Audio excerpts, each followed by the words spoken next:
Welcome to Riverstream Documentary.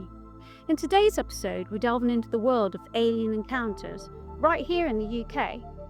Join me as I interview 3 witnesses of extraterrestrial contact whose experiences are as different and diverse as the next. First, we have experiencer and author Michael Kameron. Hello, my name's Michael Kameron. I'm a British author of the book High Strangeness, A Lifetime of Alien and Paranormal Encounters. I was born in London, but now reside in Somerset, in the southwest of England. I am an alien abductee, and I was brought into these projects as a child. I'd like to talk about one of my experiences from my book. It's called Stretcher Him Out. This took place in 1976, so I would have been 6 years old. I remember on this particular night, I was laying in bed, I was actually sleeping, and my brother, he was sleeping next to me in the same bed. It was a small house. His name's Sean. He's 2 years older than me. And I remember something. I was asleep in a deep sleep, and I remember something woke me up. I don't know if it was sound or something else. But anyway, I woke up startled, and I looked across at Sean, and he was sleeping quite soundly. I tried to wake him, which I normally did with other experiences. And I couldn't wake him up, which, as time went on, this was quite normal for these type of phenomena. And so I remember feeling that there was someone in the room with me. And when I looked to the rear of the bed, there was 3 figures standing just there, looking towards me. Yeah, I remember 2 of the beings moving away from the rear of the bed, and they sort of floated slightly off the ground towards my side of the bed. I then remember the covers being removed from over me, and then I was lifted off the bed, but I wasn't picked up, I was being floated up. That was the sensation I felt. I was lowered into what looked like at the time a black stretcher, and then I was lifted up in the stretcher, and at the time I wasn't able to move my body, but I could move my eyes, and I was floated up and over the bed, and I was moved through this pane of glass in the room, and then outside of the window there was a roof, but it acted as a balcony for the room, the room below. And I remember we seemed to be waiting for something, and then I noticed that there was a light in the sky, and then we started to move up, and as we moved up above the house itself, I was able to see, the roof below, and on my left there were buildings, like there was a pub called the Scarborough Arms. I think they're flats now.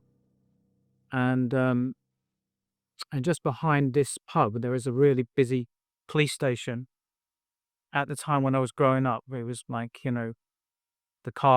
police cars coming out of the station day and night at all different times. So I wonder if a car would have come out that night, would they had seen anything strange like this? And then as I was floating up, I remember the sky, it was really dark. There was hardly any clouds. But the moon was out. I remember seeing the moon. And I remember these 3 beings floating up with me towards a light, which, I can identify as being what would be a typically, saucer type craft. And then as I was floating up, I was looking, I could see slightly down below me, the grass, and there was a tree just outside the house, on the back of the house, should we say. And then as I got closer to the lights, I don't remember anything. I remember I just blacked out, really. And the next thing that I know, I found myself back in my bed later on. My nose was bleeding, so it was like, caked. The pillow was covered in blood. And a little while after that, not long, I started to have, the nosebleeds, which is a lot of the time attributed to alien abduction or having something placed inside your nose. I don't remember anything going in my nose, but that's when I started to have a lot of nosebleeds, and when I started to get sinus problems, which I still have to this day. So that's that one. Yeah, the next experience I'd like to talk about is taken also from my book, and it's called Grey Nights of Trauma. It was in 1984. I remember that well because in the month before, in June, my dad had just passed into spirit, and I'd lost 2 aunts and my dog all at once. And there was also having a lot of these type of experiences that I'm talking about now. So there was a lot of trauma, there was a lot going on at that time. And this experience took place in July, so I just turned, as I said, 16. And I remember I actually grew up in a schoolhouse, and the house was actually located in the grounds of the school that I went to when I was a child. It was a junior school, a Roman Catholic school, boys and girls, which belonged to the Roman Catholic Church. And so a lot of my experiences took place within my house, within the childhood home, and within the grounds of this school. And on this particular night, one of the things I used to do is I used to go out into the school grounds. And on this particular night was no different. It was a summertime. It was hot and quite dark, really. And I remember going out the door, the kitchen door, which would be the back door, and going down a long staircase which led into the main school area, away from my house, and walking in front of the school itself. I went past the external toilet block for boys and girls, and then up another set of stairs which led into the big playground. And when I was there, I used to do some exercises and some other types of training. And one of the things that I did is I used to meditate. Even at that age, I was meditating. And I used to sit in the center of the playground and quiet my mind. And I used to, try to feel my aura, my energy field around my body, and also work with my chakras. And I remember on this particular night when doing this as well, I was looking up at the sky, and I could see quite a few shooting stars. And, often you would see aircraft. I think there was a military base nearby, as I used to see a lot of the military aircraft flying over in the day and at night. But on this particular night, though, I felt that something was watching me in the dark. You have that feeling that something's there, but you can't see it. And I wasn't sure if it was just off to the side of me and, where there was bushes. But it felt, as the night went on, it felt like it was coming from the sky, and that there was something above me, something watching. And I couldn't shake that feeling. And then I remember, after a little while, after me being out for quite a few hours, I started to get tired, and I thought I'd head back to the house. And so when I was walking back, as I describe in the book, the house was covered in a shield, a cloak of darkness, so all the lights were out. And there was only 2 other people in the house at that time, and they had gone to bed. It was late. So I went in, locked the door. I didn't really put lights on. I just made my way up the stairs to bed. But when I was walking up the stairs, I remember thinking to myself, you don't want to go in that room, which would be my bedroom. You go downstairs, and it's a thought in your mind So I just thought it's my own thoughts. So anyway, I continued up the stairs, and then I felt that feeling again, and it was strong. And so I turned around and thought, okay, just do that.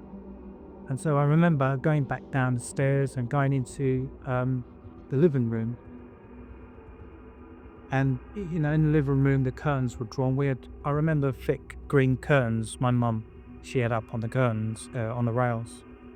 And I remember laying down on the sofa. It was hot, so I didn't remove my clothes. I didn't need a blanket, so I just lay down on the couch.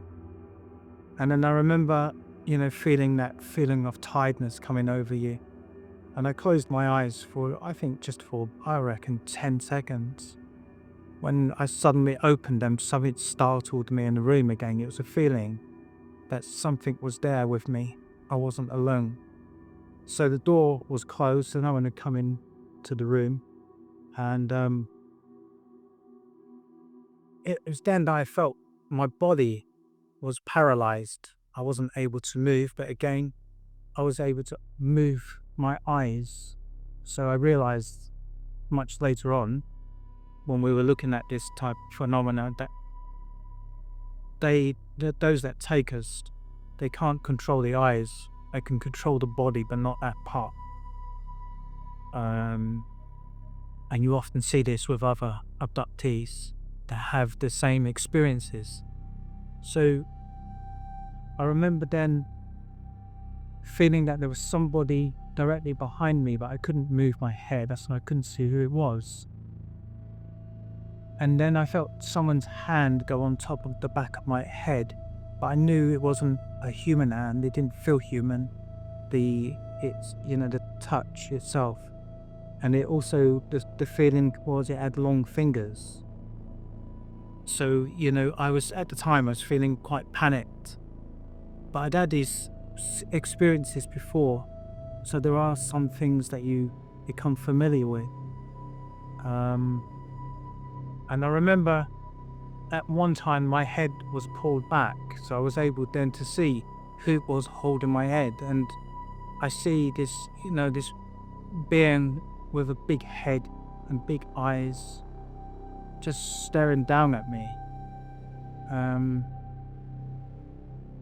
And then I remember my head being moved forward slightly again, so I could see what was in front of me, and then I could see this other being quite identical to the one behind me, which I sensed was a male type energy.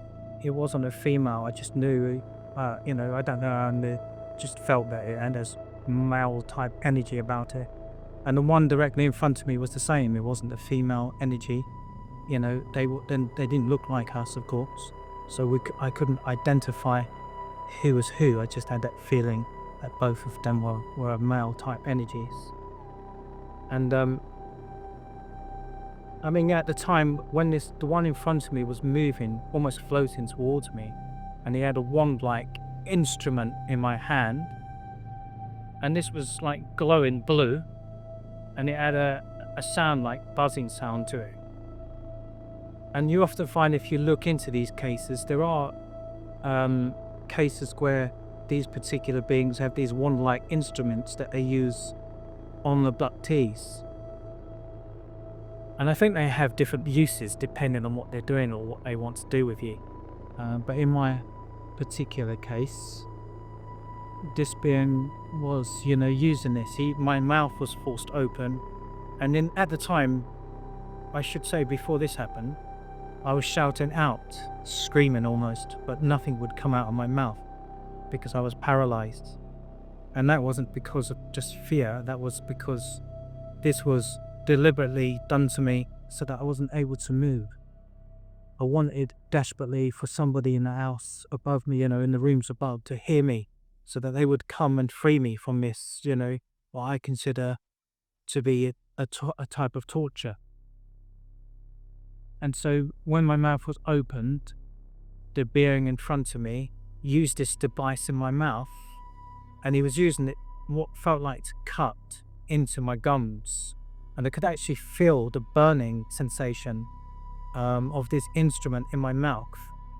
And it felt like my mouth was being cut open, and I felt something was being put in or something was being removed. I just didn't know which one it was. And at the time, I actually did feel like if I could move, I felt like I would have punched it as well, because I wanted to get it away from me. And I remember saying in my head, I will kill you if I get free.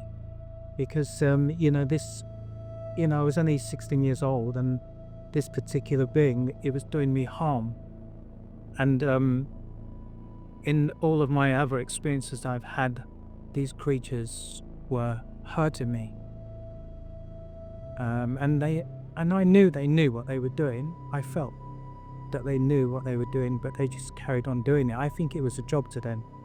I think they was just like every day at the office. They were coming to do something, and that was their job. When it did stop,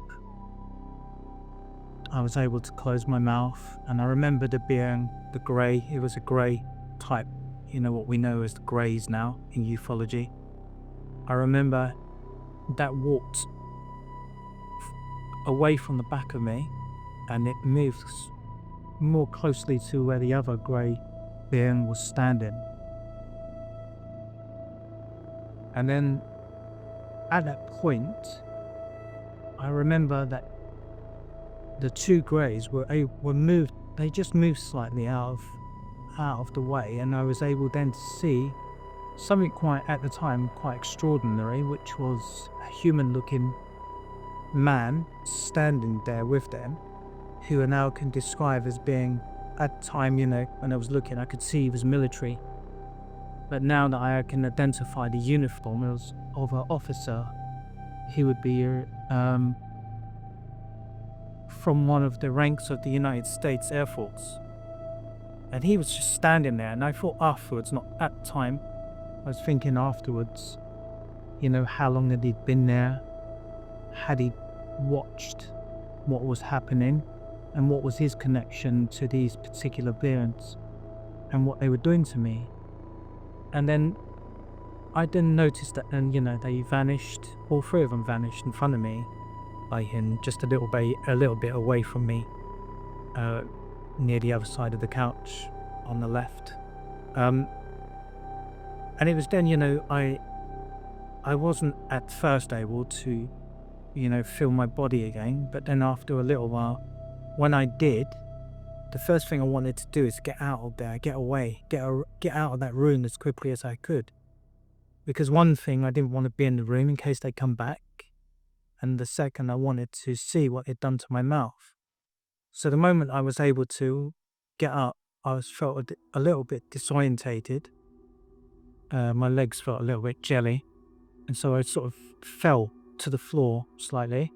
And then I managed to pick myself up. And when I got myself out of the room, the first thing I did was, and which was strange, I didn't call out to anyone in the house. I didn't have this panic then. And you'd think that would be normal that you would do in a situation like that. But I didn't do that. What I did was I went to the downstairs toilet, small toilet next to the front door, put the light on, and I opened my mouth to see what had happened. Was I bleeding? I didn't feel blood in my mouth. But did they cut something? Was there something, a foreign object in my mouth that I could see? But I was surprised that when I looked in the mirror, there was nothing there. It was almost like nothing had been done to me. There was no cuts. There was no bleeding. There was no blood on the teeth. No red marks. And I couldn't see any foreign objects. So it was really strange. So, I mean, the only thing that I did then, because I was really tired, I made my way up the stairs, which I originally did when I come back into the house. And I went into my bedroom, closing the door. But then I collapsed onto the floor, and I must have fell into a sleep. The next thing I know, I woke up, and the curtains in my room were closed, but it was sunny. There was sun coming through the curtains. But I remembered everything that had happened hours previously. I remembered every detail of it, and when I wrote my book, I remembered all of those details. I just don't remember. I don't know what they did. I know they did something to me. I just don't know what. So, that's another experience.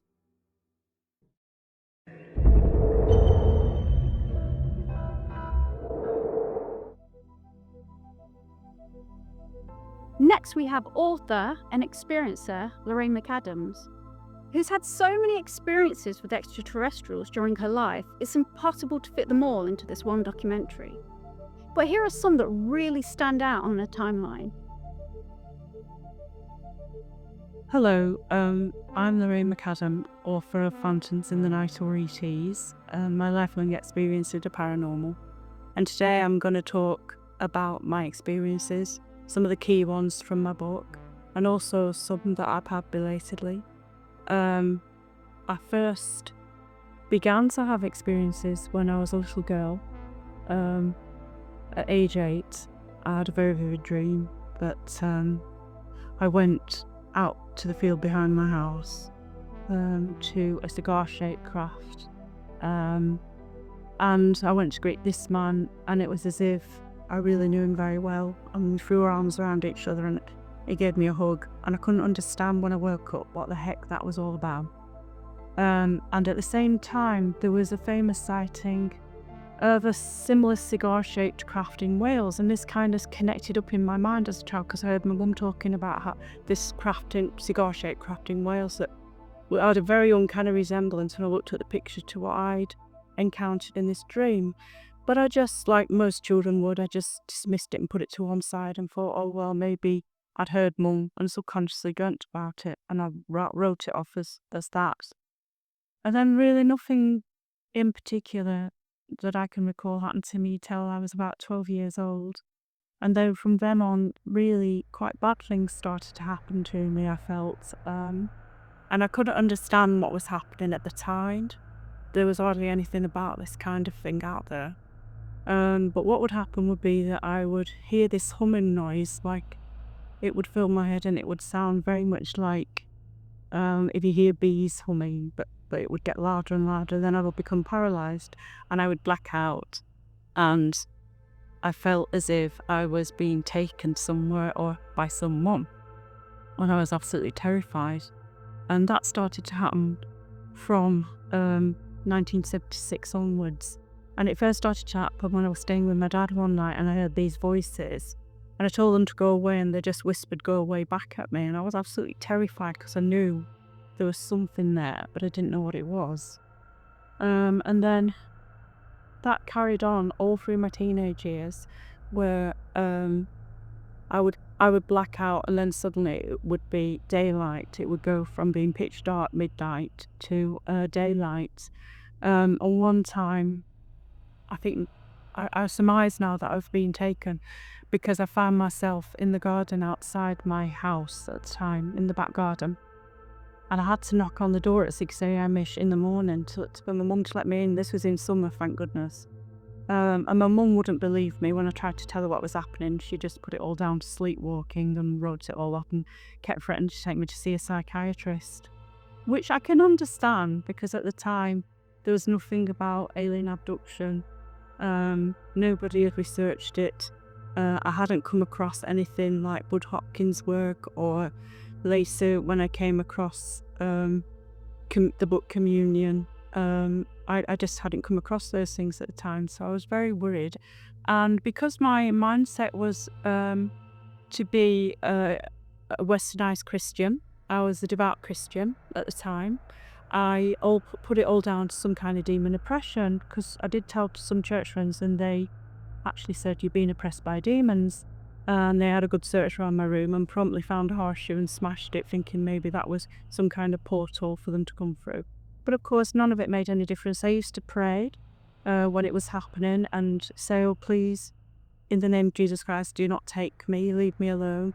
And that sometimes worked, but other times it didn't do anything at all.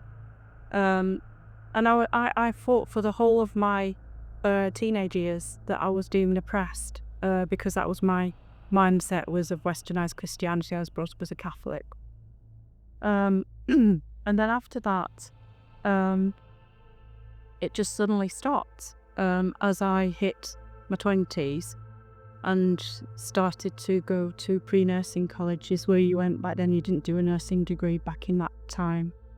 But during this time, after I graduated, I hadn't graduated for very long at that point, and I was married to my first husband. But that's kind of a background detail, really. I saw this job interview, or thought I saw a job interview in the newspaper. And I wasn't really fussy about what I would do at the time because we weren't very well off and I just wanted to get anything really, even if it was only temporary. So I saw what I thought was a sales job in Manchester and I thought I'll go for that. So I go over to Manchester on the Victoria line, get off at Manchester Victoria. But I have no recollection. This is a strange thing. I know I got a taxi there, but I don't have any recollection of actually the journey in the taxi. And when I got to this strange building, I was just dropped off and told to go up the stairs, probably by the taxi man. So I went up the stairs, and this was so weird because, again, I want to stress I had no idea about Nordic ETs at the time. I want to stress that was not to my knowledge. That was not part of my knowledge set at the time. So I went up these stairs, which was really weird because it felt very clinical and blank, the walls, and the walls going upstairs were white. There were no windows. And I got to the top and there was this carpeted room, blue carpet, kind of red plastic chairs and very bright, sort of just ordinary buttercup yellow walls, but no notices on the walls. And there was girls sat behind a completely bare desk that greeted me. There was nothing on her desk, no phones. Now remember, this was the 90s, so we didn't have the sophisticated smartphones we have today. Neither did we have computers. Windows only came in later on after that, some years later. The first Windows was Windows 95. So that you would normally have had a typewriter at least, though, on a desk. I actually trained to type on an old-fashioned typewriter. So it struck me as very peculiar that there was neither a typewriter or a phone or anything on a desk or a diary or anything you would expect a secretary to have in her possession. So this desk was completely bare walls. She greeted me, and the first thing I asked her was if I could go to the toilet. Excuse me, any possibility I could just use the toilet, please? And she looked at me completely flummoxed. I don't think they were expecting that as I look back on it. And she said, "We don't have a toilet." What? You don't have a toilet? Because I travelled all the way from Darwin, Lancashire to Manchester. I haven't gone to the station. I was busting to go, and she said, "No, we don't have a toilet. I'm very sorry. You'll have to just kind of hold it in." But she didn't say that. Well, that's what she meant. And she looked completely flummoxed that I'd asked to go to the simple thing like going to the toilet. Next thing, this man opens the door, must have heard she was maybe having some difficulties with me. And he did not look Nordic at all. He looked to be of African extraction. He was very tall, very big man. He was suited like you'd expect a boss to be, in a normal earthly suit and tie and shirt, etc. And he invited me into the office. And at the time, I put it out there that I was psychometric by the local paper. So I'd had this interview with a journalist where I'd analysed somebody's watch, and the journalist had said that I predicted that he would go and cover the Lancashire bike race the following day, which is exactly what he did. But I didn't call it a Lancashire bike race. I had said that he would go to cover something that involved bicycles. So shortly after this interview happened, and this man did not say to me, "Welcome, why did you want this job?" or anything, the things you would expect to be asked at a job interview. He immediately sort of said to me, "Can you read my wristwatch?" And I thought nothing of it at the time. And when I look back on it, I realised I think I was being controlled again in some way.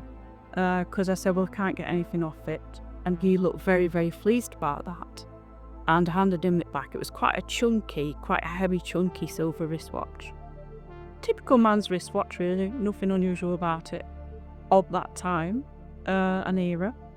So I just handed it back to him and I said, "But what about the job?" And he said, "Well, I'm really sorry we've trailed you all this way, but the jobs have all gone." And I was really angry at that point, and I thought, "What? You brought me all the way here, put me through all this, and I've just read your watch, you've not asked me a thing about anything, and then you're telling me there's no jobs." So I was really quite cross because I've been hoping I would get this job because I desperately needed a job at the time. Anyway, so He said, if you go downstairs, there's a taxi waiting for you, and he'll take you back to Manchester Victoria.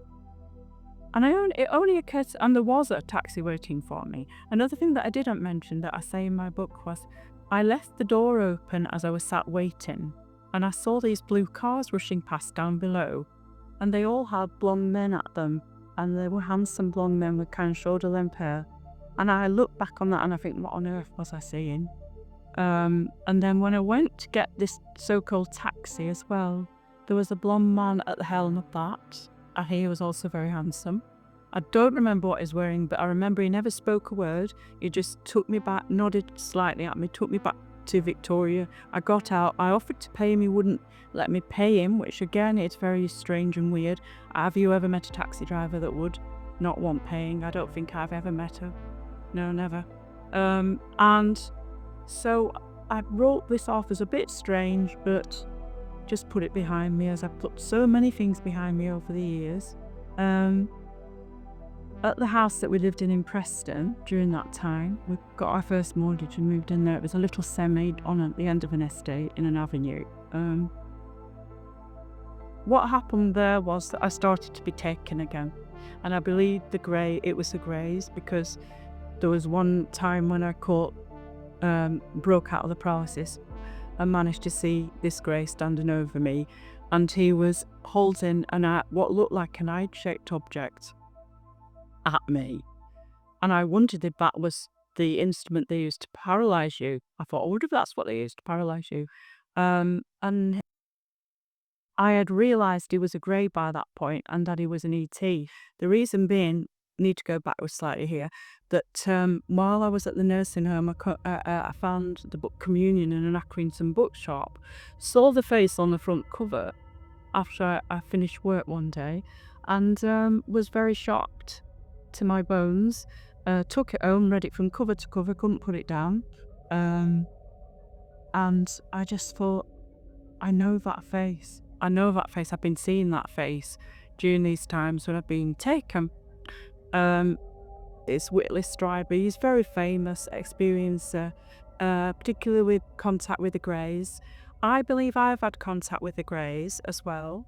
And I just want to say here and now that some of my contacts with the greys, they haven't all been of an acrimonious, they haven't all been bad. Some of them have been good.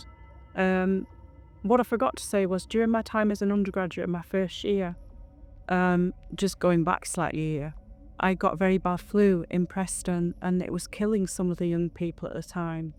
And a grey, what I took to be a female, appears in my room. She laid her hands on me and waved them over me, and afterwards my temperature came right down. I actually thought I was going to die at the time when I saw her. And she healed. I firmly believe she healed me. She did something, because I felt the next day I started to recover. I want to put that in there because I want to say that the grey aliens aren't all necessarily bad, is what I want to say. I don't know what their ultimate agenda is. Some people have mixed feelings. Some people absolutely say they're all bad. I don't believe they are. And I believe that some of them, just like we do, that they work together in organisations, and I believe that, and I've witnessed them working alongside what I now know are the Nordic ETs. So I believe there are some factions of greys maybe that are good people, particularly the taller greys, and I've seen them with the tall mantis beings working alongside them and Nordics. So I'm surmised from that I feel that they may all work together in some kind of organisation. I don't know what that organisation would be, but that they work together. And I've seen them also, or had recall of when I've been taken, of seeing our people as well working alongside them. So, and when I say our people, I mean doctors and people like that appear to be perfectly normal humans. And we moved up to Cumbria, where I live now, to near to Scotland. And we moved into a small barrack house. So I wasn't pregnant, as I say, with my first son. and I gave birth to him just before we came up to Cumbria. And during the time that I was carrying him, I was taken on a regular basis. And I don't know what they were doing or whether they were looking at the fetus or whatever they were doing. But it seemed to me like I wasn't taken a lot. I don't give that impression. I was taken perhaps 3 times over the whole pregnancy. But it was almost like they were checking the fetus or something. And I was terrified because I've read by that time of fetuses going missing in Bud Hopkins' work. And I was terrified they're going to take the baby. And I tried to tell my husband this, and he didn't have a lot of sympathy and said, "Don't talk rubbish," etc. And I just had to carry all this on my own. But thank God nothing happened to him. Although, what I will say is, I've actually asked him if he's ever had any strange experiences, and he said no. But he is extremely bright. He got first-class honours in his degree in computer science. He got first-class honours at master's level, and he now works for a gaming company as a programmer, and he's an excellent programmer. So whether or not something was done to him in the womb to make him very clever, I have no idea, or whether he's just genetically prone to being very clever, because my husband's quite clever. But neither of us are as clever. We're not first-class honours material. But he is exceptionally clever, and from being a little boy at school, they used to say to me when I picked him up that he was like, and I quote, a little professor. So you wonder if something was done to enhance him or so. I don't know, I have actually wondered that.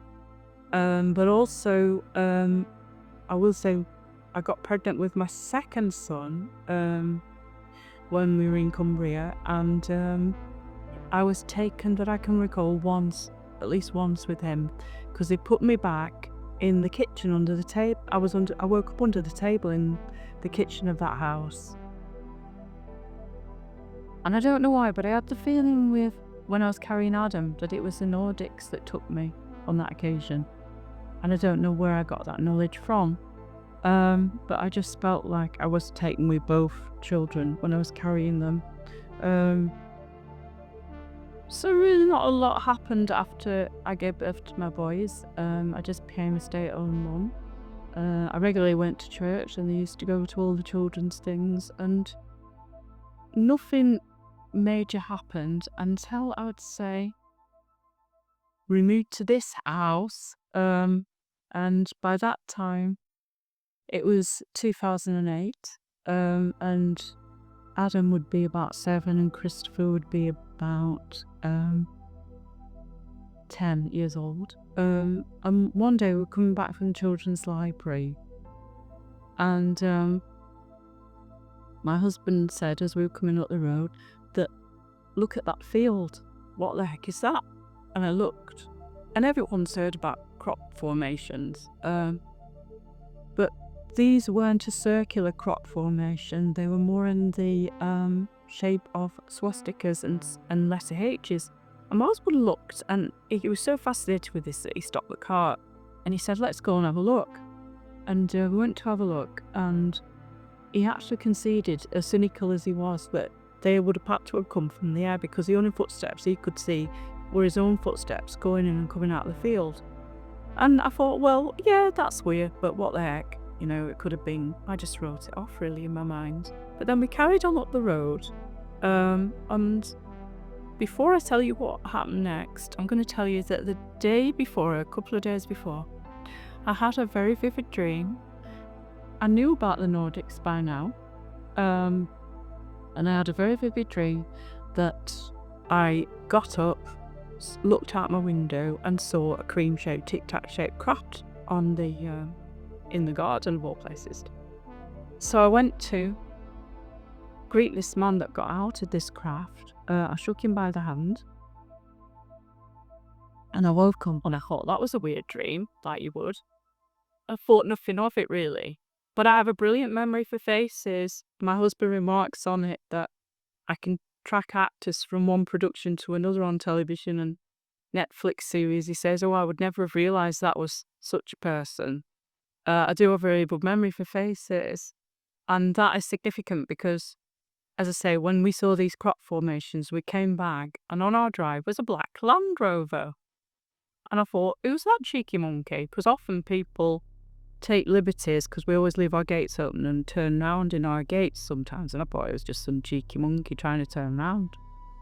And the funny thing was that as we were turning in the drive, or trying to turn in the drive, these people set off to come out. And when I looked at who they were, the driver was the same man that I shook hands with in my dream, and I swear it was the same guy.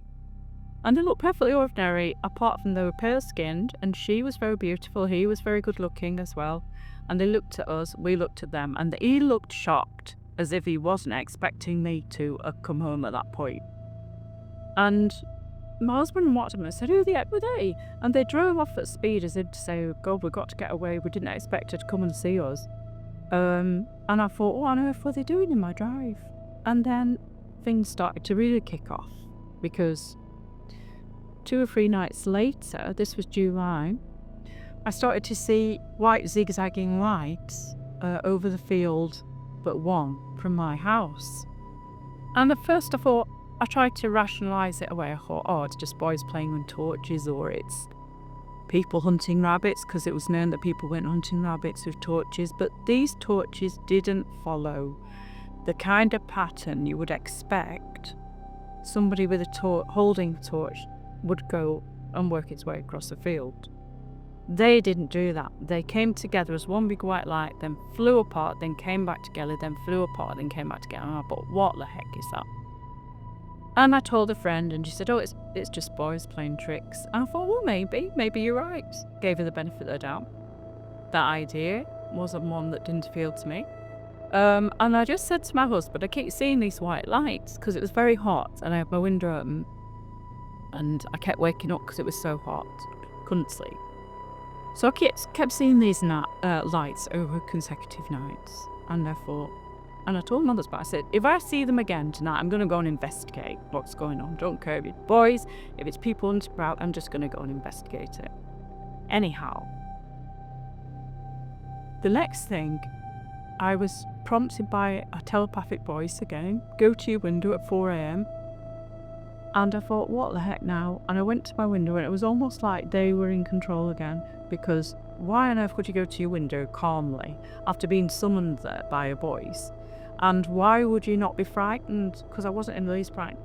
And in that same field, I saw a craft stood on its side, and it looked like a Catherine wheel, and it was all lit up with green and red lights, and they were intermittently flashing on and off. Excuse me, and it was as if they were showing off, really, because what it did, it hovered above the field, and then it went on its side and it rolled like a wheel, and then it hovered again. And I just thought, what kind of craft can do that? And I even doubted my own eyes at the time. I thought, I'm hallucinating, was exactly what I thought. And then it just suddenly went. It just vanished like it had never been there. It didn't zoom off or anything. It just vanished. And I thought, what did I just see? That was more or less it. And I came to peace with the fact that there was no significant contact after that for many years. And then we had COVID and lockdown. And that's when things started to kick off again for me. And this started with me sighting and seeing a Nordic guy in my room, and he was wearing what looked to me like the Indian kurta. They were clothes that closely resemble the Indian kurta on the man. Anyway, if you don't know, the Indian kurta comes down to the waist on a man, and then it comes down like a skirt, and then he has trousers underneath it. He has shoulder length hair, what I briefly saw of him, and he was stood by my bed holding my phone and looking at my phone and doing something with my phone. I had no idea what he was doing, and as soon as I reached to switch the light on, fully expecting to catch him red-handed, he completely vanished. And my phone just spudded back down onto my dresser top. So that was the first thing that happened in March of 2020. And in the brief glance I got of him, I realised it was a dark navy blue, and there was something on the lapel, because it was like a sort of vicar's collar, but not white. It matched the rest of the outfit. There was a gold symbol of something, but I didn't get time enough to see what it was, almost like a pin. and I surmise that might be a military pin or the military uniforms. Anyway, he vanished completely, and I thought, what the hell was that? And just wrote it off and thought, the Nordics are come to have a look at me again, is how it's bit in my mind. Maybe they're checking up to see I haven't got chronic COVID or something, was how I kind of dismissed that one.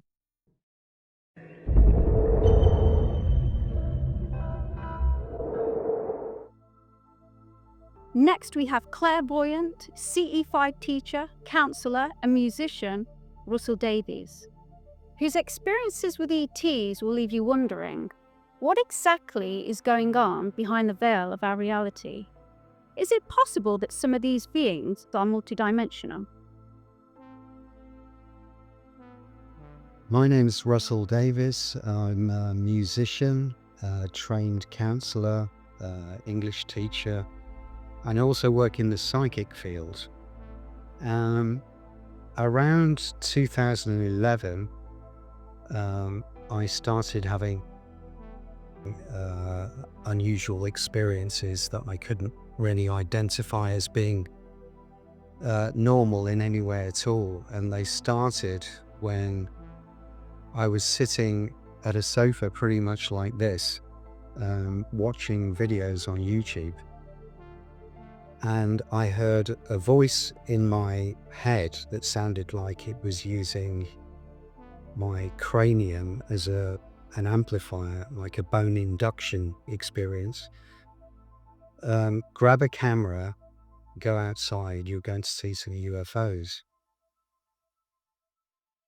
And so I ran at full tilt to grabbing my camera to the front door. And it was New Year's Eve, 2011. And there were two orange orbs, roughly 40 yards from me, floating inches above the rooftops, and very intense light like plasma. And there were drunk revelers in the street who saw nothing. And I stood there in shock and couldn't film what I was seeing. So at this point, the orbs fly over two police officers, a male and a female police officer, and disappeared. And I ran at full tilt because I'd missed my opportunity to film them. And I couldn't see them anywhere, and I ran through the town of Shrewsbury where I was living at the time, and must have run about 500 yards and arrived at a bridge over the River Severn called Greyfriars Bridge. And I was really disappointed that I couldn't find these two orange orbs. And so I closed my eyes, and using some ideas from Stephen Greer's CE5 protocols, which is Close Encounters of the Fifth Kind, ways of contacting ETs using mental energy, I closed my eyes and began to very quickly drop into a meditative state and ask them to come back. And when I open my eyes, there is an orange orb floating in front of me, and I start filming it. And I got footage of about 12 seconds, seeing nothing in my camera because my camera had not been updated for low lighting conditions. And so I could see nothing in the screen and didn't expect that I'd filmed anything. However, when I got back, I saw that in fact I had picked it up on the camera. And a friend who's an artist was very interested in the video and asked if he could download it and play with it. So I said, yeah, sure. And it turned out that the the video contained my face.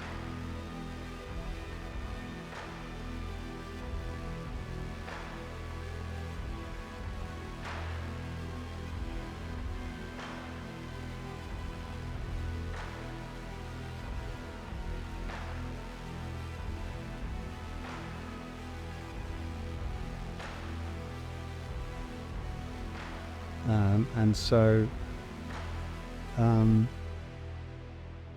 it appears that even though I was pointing forward with my camera and looking in the screen at the objects that I was filming, that in fact the tables had been turned and I had been paranormally introduced into the frame, which to this day I can't work out. Very little happened after this for about 6 to 8 months, and now after about 6 to 8 months I started to experience really strange things, like orbs floating through the walls and around tennis ball size, and then tiny little sparklers the size of small marbles, with a sort of phosphorescent glow whizzing past my well, not whizzing, I watched them for a few seconds, coming within millimeters of my toes. And on an occasion only a couple of months after that, which would have been in 2012 or so, I experienced waking to a image on my desktop, and when I looked at it, it was the face of a disembodied face of a being that seemed to be composed of a pink mist or a pink ectoplasm, and was stunningly beautiful. In fact, a female friend of mine came round. She was interested in my story, and she started crying. There was tears running down her face because the face was so incredibly beautiful that it moved her to tears. And so around this time, I had started talking to a woman in Canada who also claimed to have had ET experiences as a child. And I was starting to see orbs as soon as I opened my front door.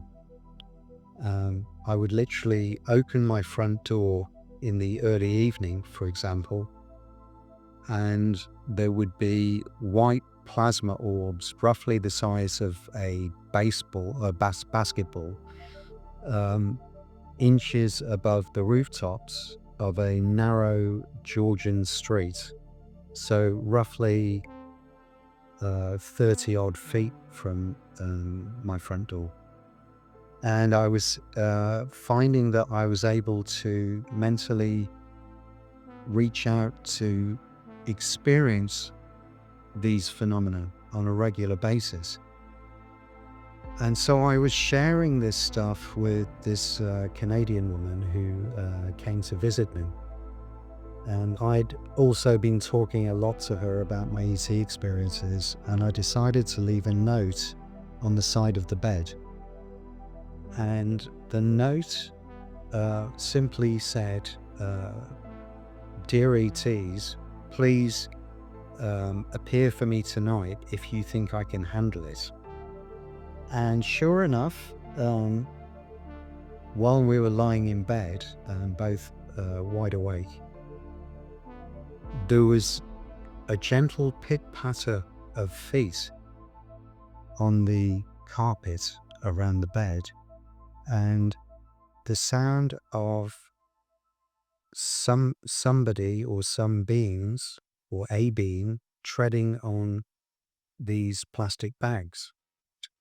Now, being someone who doesn't particularly like rodents or spiders and liking a nice clean home, I knew that there was no mouse holes or anything of that nature in my bedroom, even though it was an old Georgian house. So I ruled that out completely, and intuitively, I also knew that it was these beings.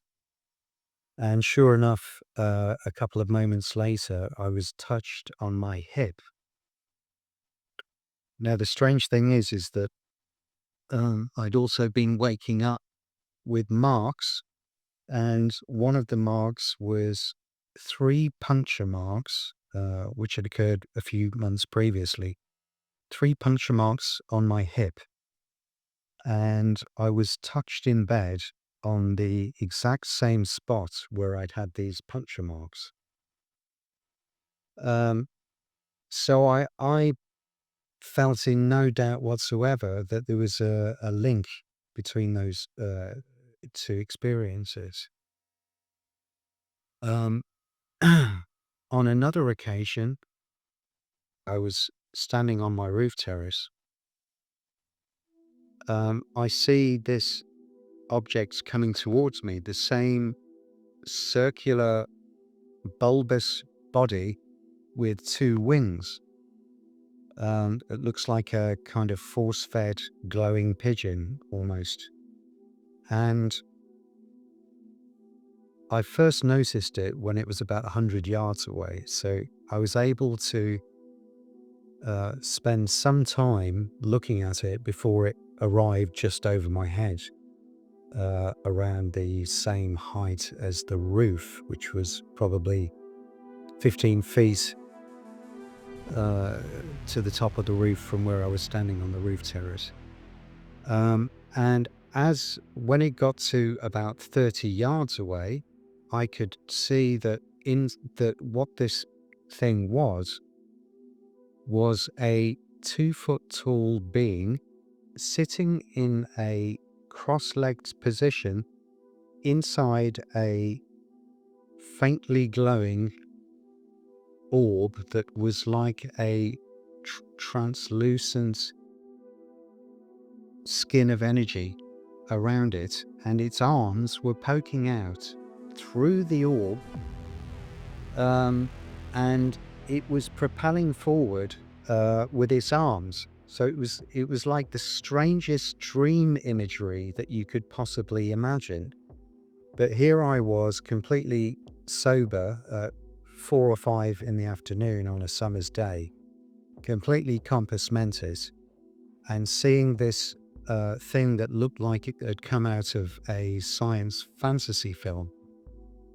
And I watched it for over a minute, probably 90 seconds, until it was over 100 yards from my roof terrace.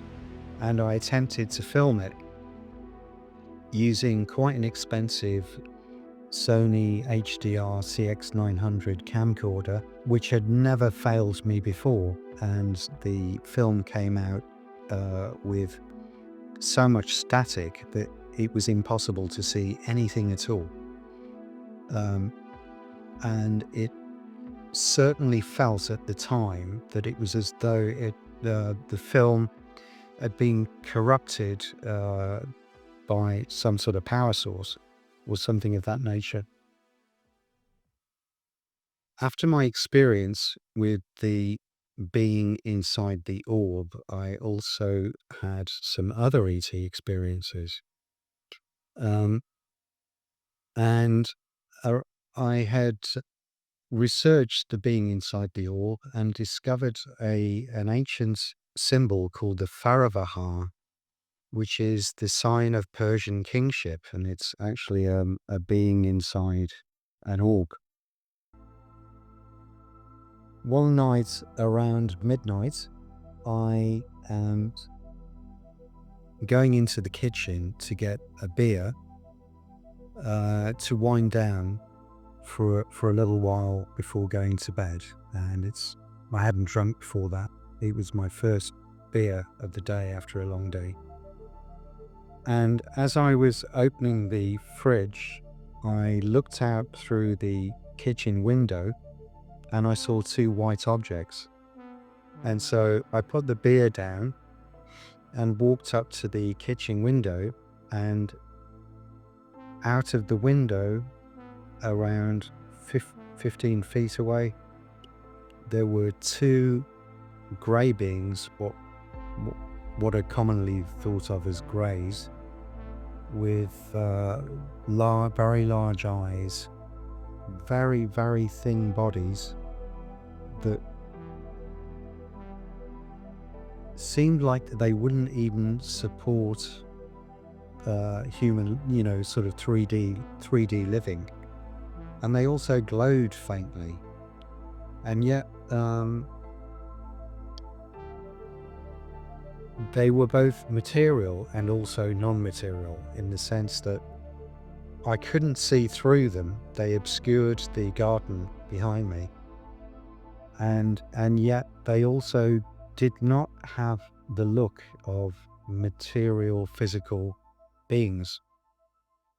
It was almost as if they were somewhere in between spiritual and material. And one of them was staring at me, looking deep into my eyes, and I felt this telepathic message saying, "We love you, you are one of us." And at the same time, the other being was going backwards and forwards in an agitated state to the window of the back room, which led off the kitchen. For no apparent reason, he seemed to want to look through another window, which was quite a surreal experience, on top of the fact that it was incredible to see these beings. And I had my camcorder in the other room, and my first thought was, I need to go and get my camcorder. And then the thought immediately came into my head, if you go and get your camcorder, we won't be here when you get back. This carried on for 3 or 4 minutes, and I was experiencing seeing this being go backwards and forwards, while the other one was almost completely still, staring into my eyes, and I was transfixed. And then gone.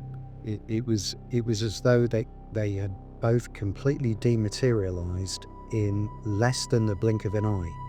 It was suddenly just not there.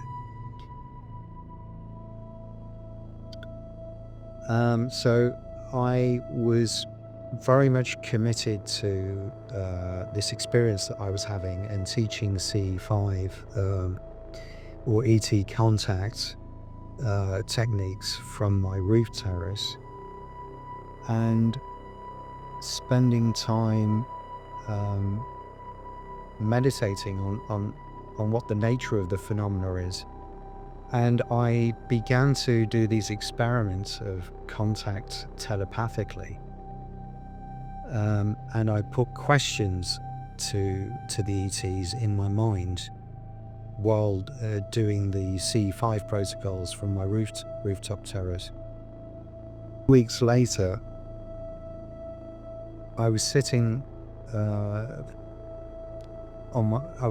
my sofa thinking, oh, I wonder what happened.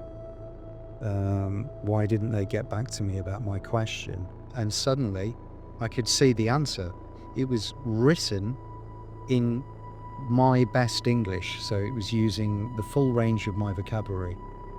And basically the answer was, if it was a very complicated answer, and also answered a few other things that I'd wanted to know. But they said, in summary, they said, you have to experience the binary nature of 3D reality as part of a sort of sandbox soul expansion experience. And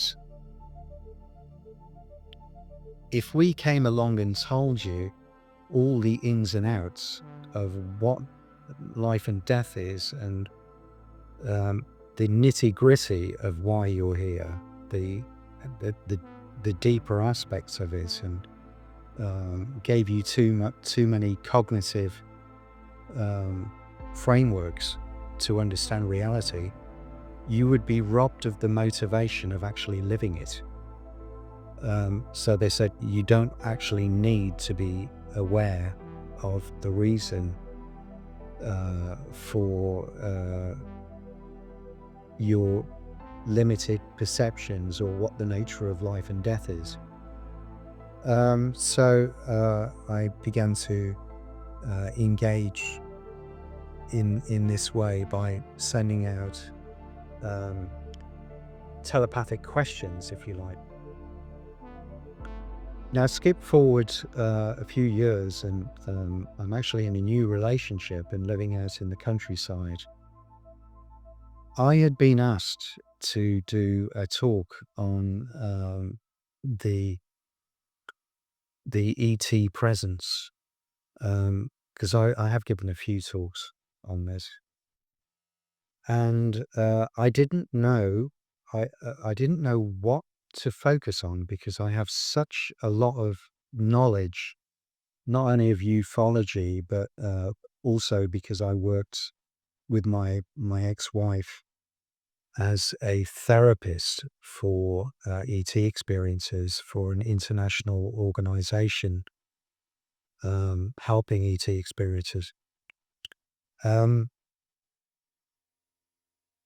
So I didn't know what particular angle of the ET phenomena to focus on, and so I thought, well, I'll ask the ETs. So I did the same thing, and I kind of put it out there that I wanted to know what they would like me to give a talk on. And the same thing happened. I got nothing at all. And I was sitting at my desk in my office, waiting to do a counseling session with a client. And suddenly a movie started to play inside my mind, and it was 100 times the speed of a normal film, and my mind was just completely taken over by this movie playing in my mind. And it was almost written in every frame was, everything is connected, everything is connected. And they showed me the mycelial network of the mushrooms and the tree roots being connected. They showed all the connections between flora and fauna throughout the entire world. Then they started to show me how other dimensions are connected to our three-dimensional existence. And then the movie stopped, and within seconds I was forgetting aspects of it. It was dissipating from my mind, and I sat there in complete shock. And eventually, within a few minutes, I managed to talk to my partner about it, and half of it had already gone. So but I was in no doubt whatsoever that that was a genuine experience, because my whole consciousness had been taken over, and I'd been shown a movie that probably would have been an hour long, but I was shown it in 20 seconds. So I continued to have these amazing experiences. And recently I was woken by a very bright light in my room that had no source. And it was a golden light that was so bright that I could have read a book by it. And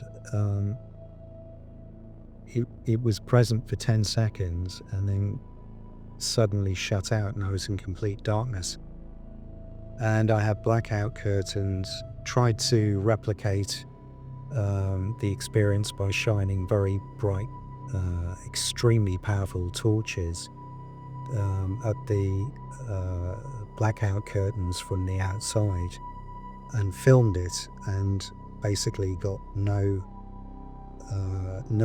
sort of light in the room whatsoever. And so I've spent a lot of time looking into what the phenomena really is, and my conclusion is that it's not ET at all, and that these beings represent something from a higher order of reality, and they can change form both in terms of UFOs and also in terms of their being. They can change form. And there is an idea of cultural tracking, that it appears that in the 1880s they appeared as ways the same thing. You're destroying the planet, you're ruining your own ecosystem.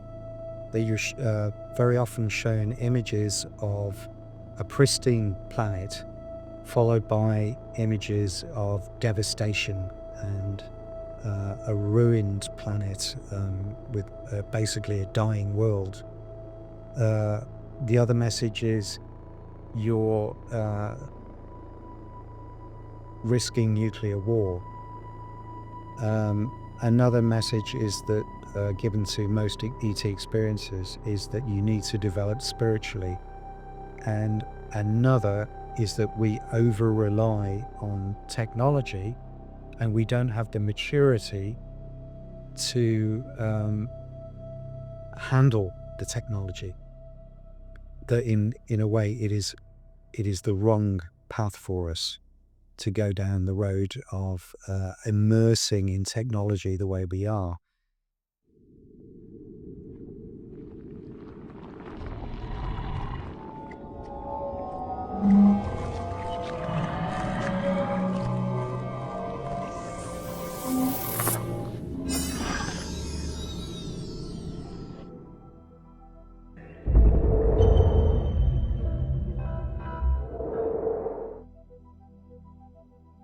I am Nigel Watson. I am a ufologist, I have to confess. My interest started in the early 1970s. I'd been impressed by the Apollo moon landings, and I got interested in everything to do with space exploration and travel. And that led me on to my interest in UFOs. There were books in the local library, and it seemed logical to me that aliens would do the same to our planet as we'd done to the moon. In other words, land and explore and take scientific readings and perhaps even take samples from flora and fauna. At that time, we set up a little UFO group and started investigating cases, mainly lights in the sky, that sort of thing. And since then I've been writing regularly about the subject, and that's resulted in several books. The first book I did was Portraits of Alien Encounters, and that was about high strangeness cases in mainly northern England. I used to visit people and interview them, and I collected all the stories together in that book. And also I've written about Captured by Aliens, about American abduction cases, and also UFOs of the First World War, where I look at cases of lights in the sky and odd things seen during the First World War. And my latest book is Portraits of Alien Encounters Revisited, and that is a sort of revision of my first book. And I've added several other cases to it. And since writing those books, I've also started writing a regular monthly column for Fortean Times called Sources of the Damned. And I look at the latest UFO news stories and any commentary on the subject. In my investigations, I've come across several cases where people have encountered aliens of different types. quite a lot of the other cases involve people seeing what you might call Nordic type aliens or humanoid aliens. Some of them are quite strange in that they radiate light, and some people think they're almost like angels, but almost like angel astronauts. In Britain, most of the cases seem to be of humanoid type entities that don't look too odd compared to, say, the greys that are seen in America. I have interviewed one person who did say he received images of an alien that had a large head and a spindly body, and that was long before that sort of popular spindly aliens became something that was attributed to sightings mainly in America and attributed to alien abductions. Steven Spielberg's film Close Encounters of the Third Kind had spindly aliens at the end, and I think that's influenced a lot of people's reports since then. But you get all manner of sightings, really. I think British ones are a bit more conservative compared to American ones.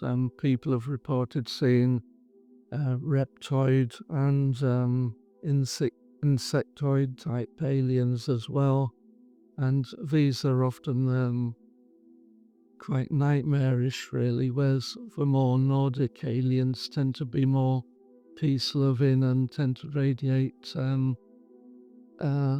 a feeling of goodness and well-being in a witness. We've also got to take into account that sometimes aliens shape-shift. So I've got one case where somebody said they saw an alien and a jester-like character, and then emerged into one alien. So there's that sort of weird aspect where people see something that changes as we're viewing it. And so it's hard to pin down whether these are really solid flesh and blood aliens, so to speak, or whether people are seeing some kind of alien phantoms, really.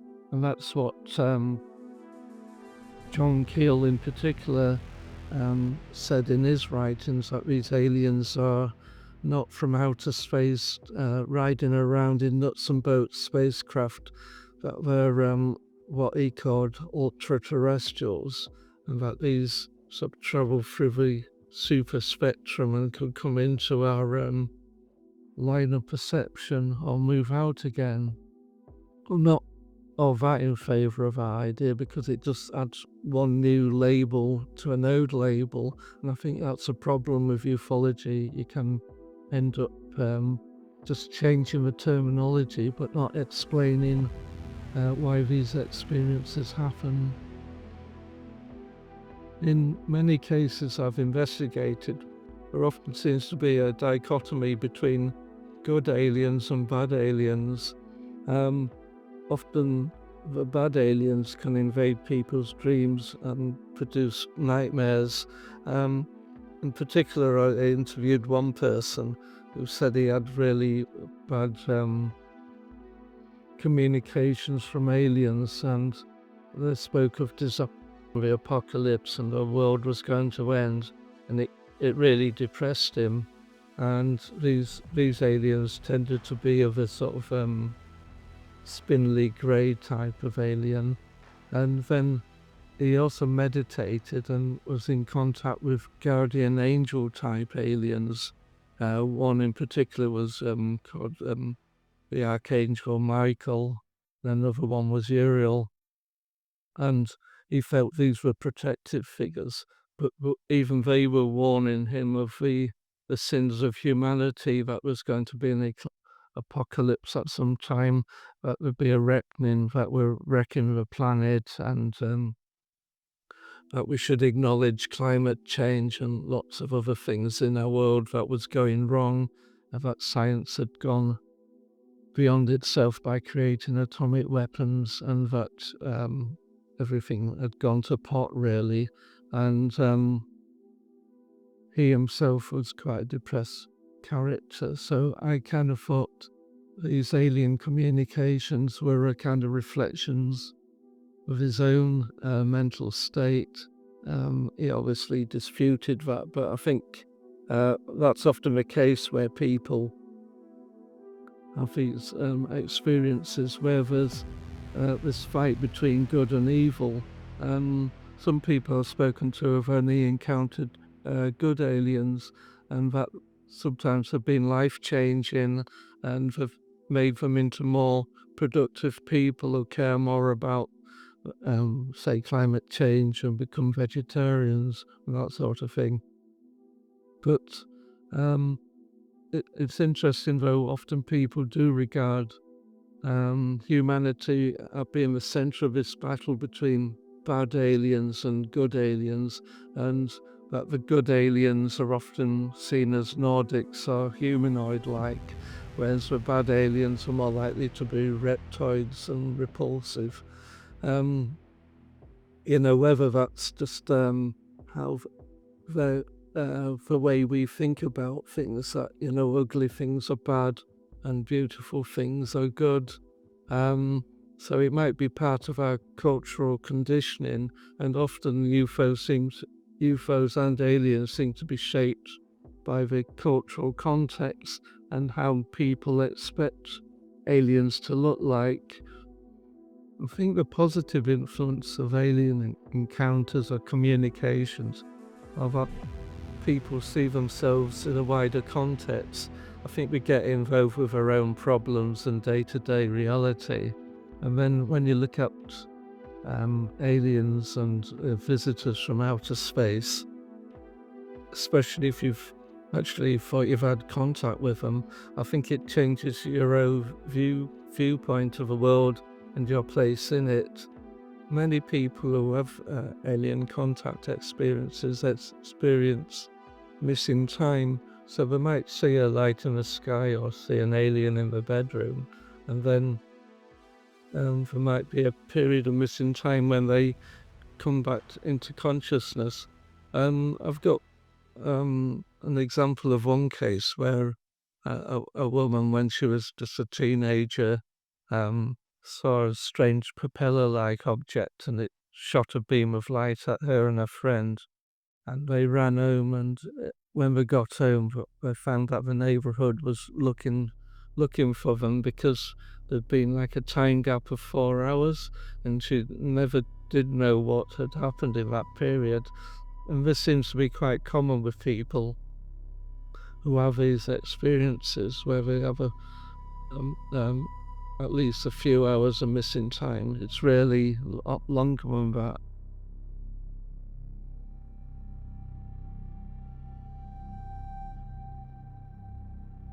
This is one of the things that, I think a lot of abductees talk about as well, the eyes, how and what effect they have on you.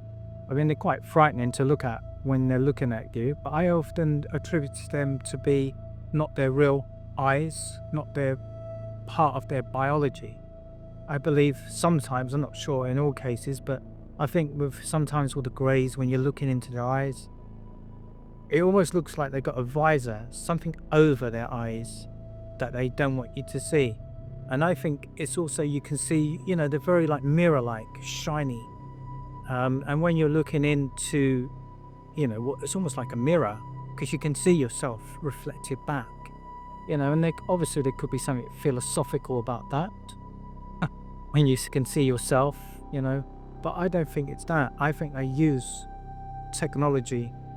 I think in some ways they may need it. I think a lot of abductions, they tend to take place at night. There could be a reason for that. Could be that these particular beings don't like the sun. They don't like light. Maybe they're sensitive to light. So it will be, a bit like our special forces, or any soldiers really, that are using infrared type technology and use, visors that go over their eyes to see different types of energies, like infrared type energies or other type of radioactive energies. I think there is something in that should be looked at. I think they do use a type of technology. I mean, we know that they do use technology, of course. And I do believe that they use, they have certain types of, psychic ability. They know about, or I would say it's more like a science that they understand better than a lot of us. But I do feel there is something that shields their eyes whilst they come here. Although they abduct a lot of the time at night, it could also be the lights, in the house. It could be security lights that they don't like. But that's what it felt like to me. It might not be that, but it could be also, there could be something in the use of technology. I spoke about in my book about the Opi and the American Indians and how the Greys, these ant people they call them, often lived in the caverns. They lived in the caves. They wouldn't come out in the daytime. So there could be, something in that.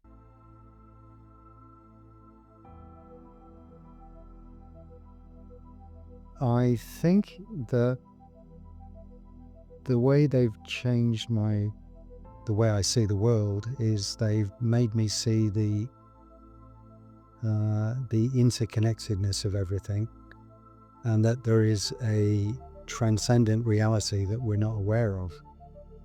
So it makes you realize that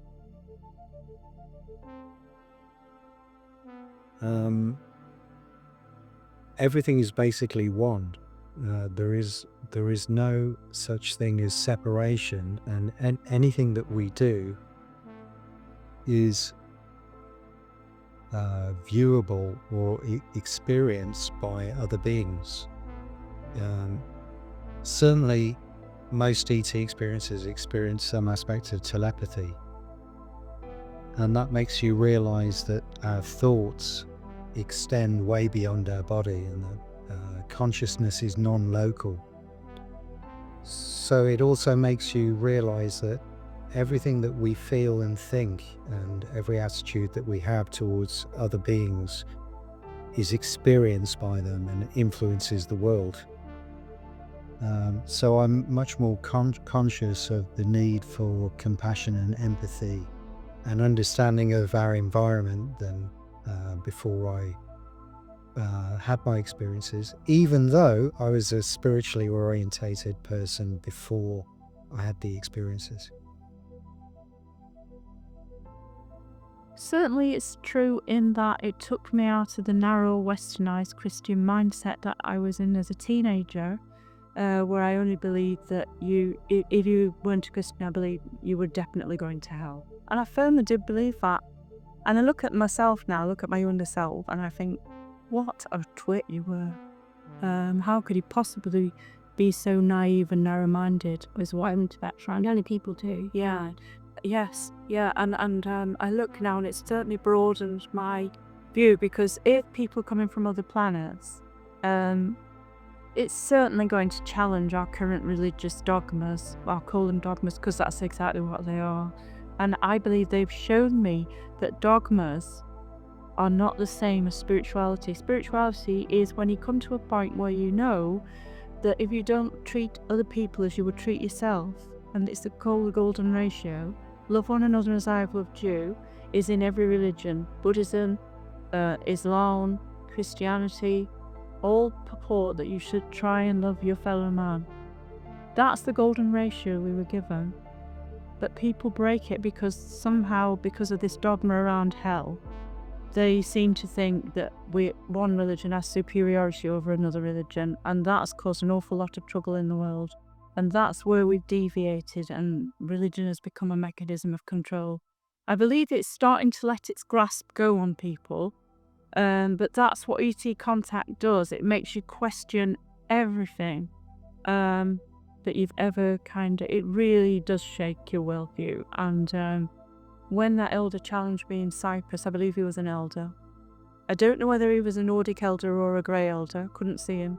But he certainly did challenge me, and their view, in my belief, is that everything is from God's source, and what we call God is really just source, creation, and everything and everyone has a spark of God within them. is what I understand now from what they've taught me, really.